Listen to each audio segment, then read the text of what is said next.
Noong unang panahon, sa isang kaakit-akit na nayon na napapalibutan ng luntiang kagubatan at masiglang mga parang, may nakatira na mabait na babae na nagngangalang Tianurten. Mahal siya ng lahat dahil sa kanyang mainit na pagtanggap at mga kahangahangang kasanayan sa pagluluto. Isang umaga na may sikat ng araw, habang siya ay naglalakad sa tahimik na kagubatan na nagtitipon ng mga halamang gamot at ligaw na bulaklak, natagpuan niya ang isang maliwanag na dilaw kahel na halaman na hindi niya pa nakita kailanman. Ang halaman na ito, na kilala bilang lentil, ay hindi kilala sa kanya at sa ibang mga taga-nayon. Sa kanyang pagkasabik sa natuklasan, kinuha ni Tia Norten ang mga lentil at nagmamadaling bumalik sa kanyang maliit, maaliwalas na kubo. Ang kubo, na may mga pader na puno ng baging at hardin na puno ng mga bulaklak, ay palaging punong-puno ng kaaya-ayang aroma ng kanyang pagluluto. Pumasok siya sa kanyang kusina, kung saan ang sinag ng araw ay dumadaloy sa bintana, nagbibigay ng mainit na liwanag sa mga kahoy na counter at sa koleksyon ng makukulay na kaldero at kawali na nakasabit sa mga pader.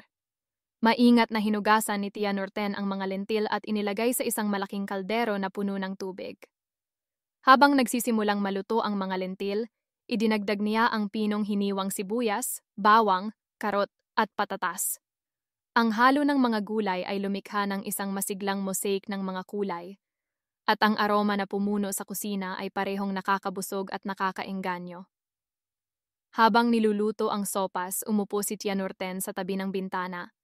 Pinagmamasdan ang mga ibon na lumilipad sa pagitan ng mga puno at ang banayad na simoy ng hangin na gumagalaw sa mga sanga.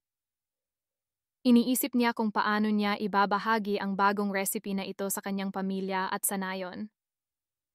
Ang ideya ng pagkakaroon ng lahat sa paligid ng isang mangkok ng mainit na sopas ay nagpapangiti sa kanya. Nang halos handa na ang sopas, nagdagdag siya ng kaunting asin, paminta, at kaunting kumin upang mapahusay ang lasa.